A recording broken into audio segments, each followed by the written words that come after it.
One of the most fascinating things about human life is some within aspects of certain individuals within the society of being human find themselves developing a narcissistic, egocentric view of life, whereby it's also not just fascinating, it's annoying that certain human beings feel like they are way more important, that even feeling to the extent of feeling like for your importance to be realized, you have to devalue other human beings, you have to dehumanize, you have to make other people feel like they are supposed to be subordinate to you, or bow down to you at your very appearance, very being there. And my my personal belief is that human life is inherently valuable, regardless of who you are. You might be a person maybe struggling with things of depression, suicidal thoughts, or such kind of things, but I could waste my time and tell you all the kind of people who became famous or did something successful in their lives about the situation that they were in, being suicidal. But that was not the intention of this video. And then now I've managed to succeed and change their life from that suicidal past to present now. That is actually the opposite of what this video is intended to do. My personal belief and what I aim to deliver to you, to inform you about, is that regardless of whatever societal status has put on you, regardless of how high or how low you might feel you are in, not only feel but also be, whether, I don't care whether you're the president, whether you're the village chief, whether you're the farmer, you're the peasant farmer, or you're the teacher, you're the nurse, you're the doctor, regardless whether whatever you own, because every human life is inherently valuable. Inherent, by virtue of being a human being, you are already dignified. Some people feel like by virtue of the status they are in, by you are being put there as a class rep, by you are being put there as a prefect or a leader of whatever sorts, you think that other human beings are supposed to value you. Like, I have a problem with this thing of the queen calling the queen or kings uh, the titles of kings and queens, and maybe presidents, those titles that they use. But certain people feel like that, but that in itself is what I am here to talk about today.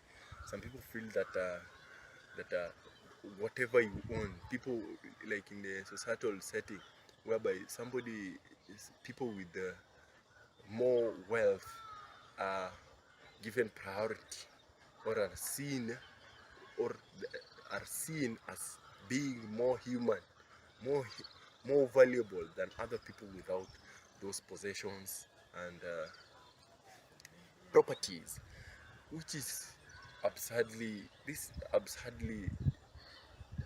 disturbing, because I believe and continue to believe that human beings must find a way of being humble. Being humble in the sense that whenever you are with somebody less fortunate to have these things, or you are the person who is less fortunate, do not bow down to other human beings. Do not expect other human beings to bow down to you. Basically what I'm talking about, it can be, some people call it arrogance, but something I realize is that arrogant people don't realize they're arrogant. So even the best you can do is tell them that, oh, here are the signs that you know you are arrogant. Whenever you find a person that, if you enter, if you are the kind of person that if you enter a place where people are without being recognized, you feel subordinate. You feel like you need to be recognized, that there's an urgency of you being recognized, of you being saluted by other human beings or something like that.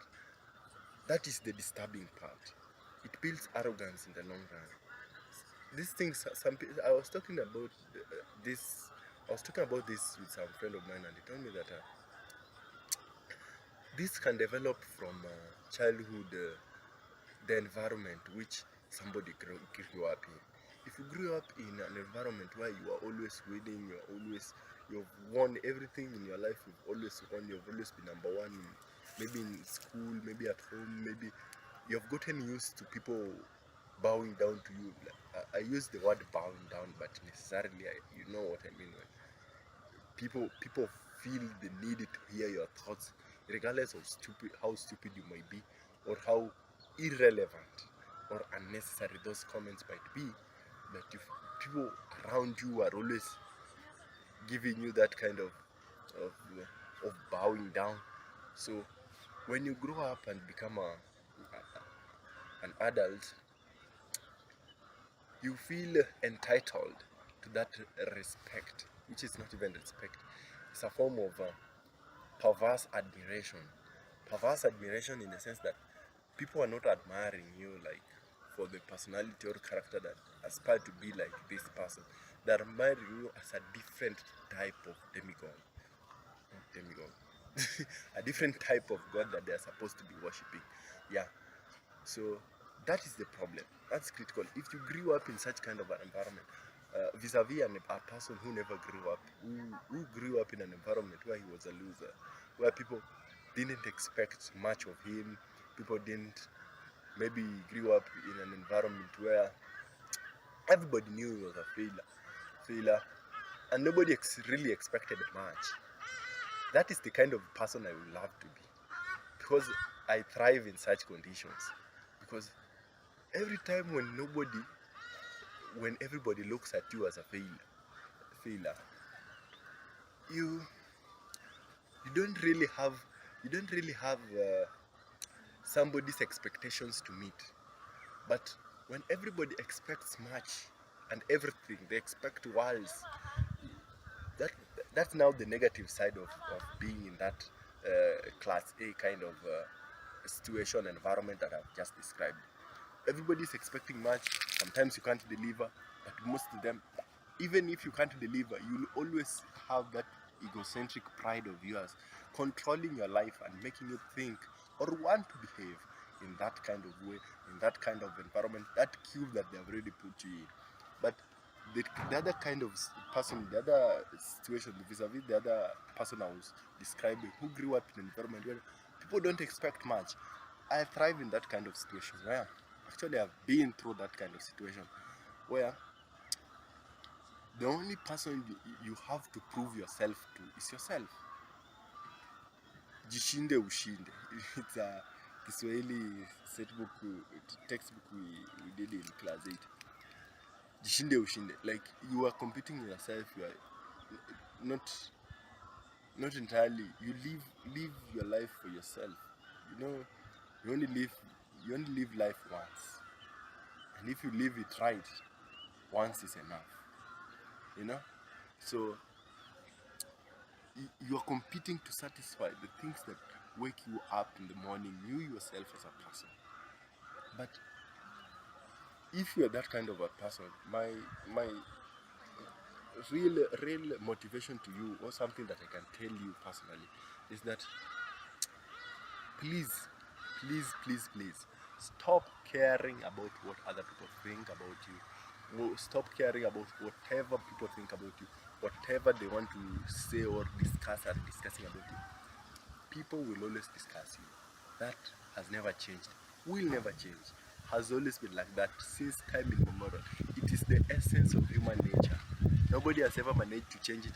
Nobody is planning to change it. Please live your life knowing that regardless of where you are in the society, people will continue talking. People are always talking. They will always be talking.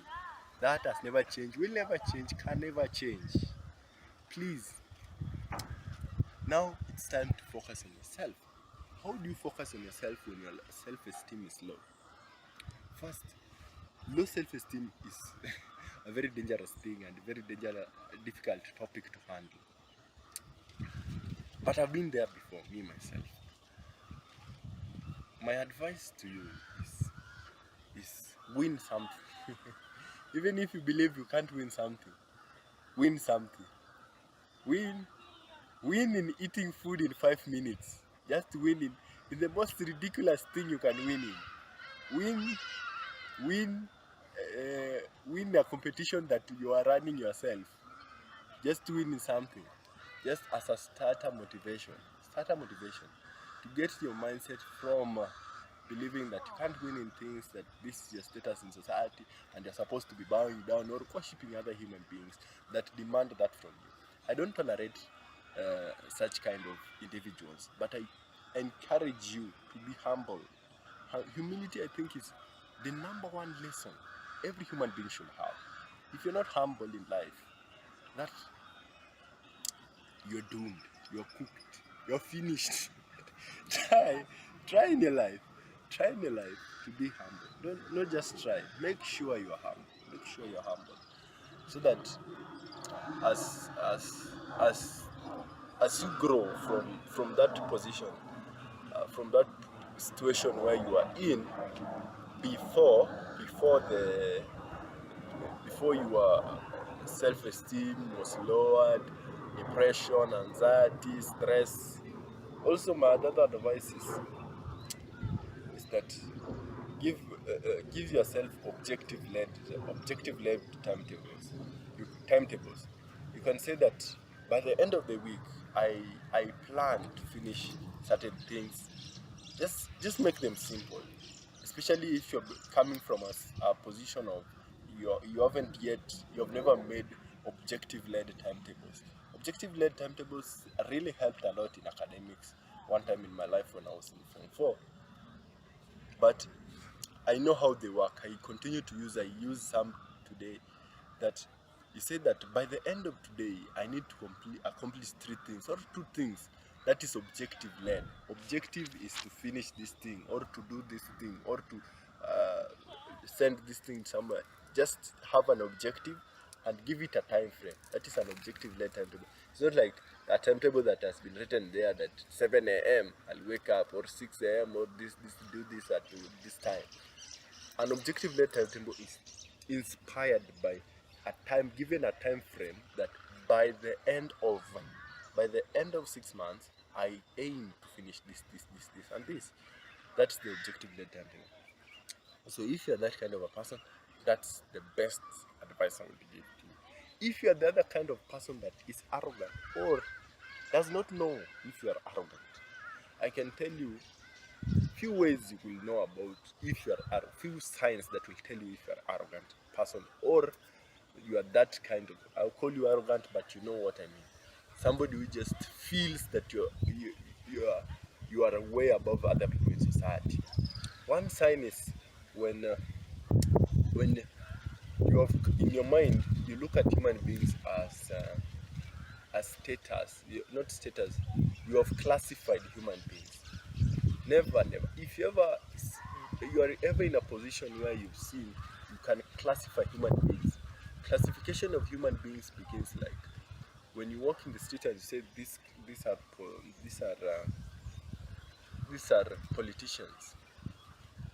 You know that's a form of classification. These are are okay, politicians. I've just used that example. These are teenagers. These are but I don't mean politicians or teenagers or elderly or villagers or how do they call people in town? City dwellers. Uh, you don't. I don't look at them like okay. There is that need for classification of human beings. But what I'm talking about is that you have a narrative about who is a politician, and this narrative of who is a politician affects what you think about what what you think or how you perceive the things that a politician tells you, or this your fixed narrative about who is a teenager affects what you think about a teenager. For example, you can say that okay, a teenager tells you something, then you tell him that you know you're just a teenager, you don't know much. Look at other human beings as fellow human beings. When you do that, you're going to understand, you're going to live in reverent awe with these individuals. You're not going to be seeing like you're put among children, but you're seeing that these children are supposed to be kneeling down at your very being there. The second sign is when you struggle with the recognition. When people you you you want to be felt. You want to, yeah, you literally want to be felt among in every place you enter. Every place you enter, you want to be felt. You want people to know that you are there. You want people to know whether you enter a hotel, even if you don't care whether you are in a new country, you are in a new restaurant you have never been in before. And then the third and final sign is when your conversations. This one is a tip that please monitor your conversations, especially with friends and people you know at home, at school, or anywhere you are. Your conversations, if you are speaking with a person and the thing you're speaking about the most, if speaking about yourself or your life or the things you love, take up more than 50% of the time that you are communicating with this other person. If there are three people, then the ideal is 33%. If you are two people, then 50%. You need to be listening more. Humility will tell you that if you are that humble person, the time you are going to be talking about yourself will be less than 50%. But signs of egocentrism is when you are talking about yourself for over 50 minutes or over 50% of the duration. Thanks for listening and have a blessed time.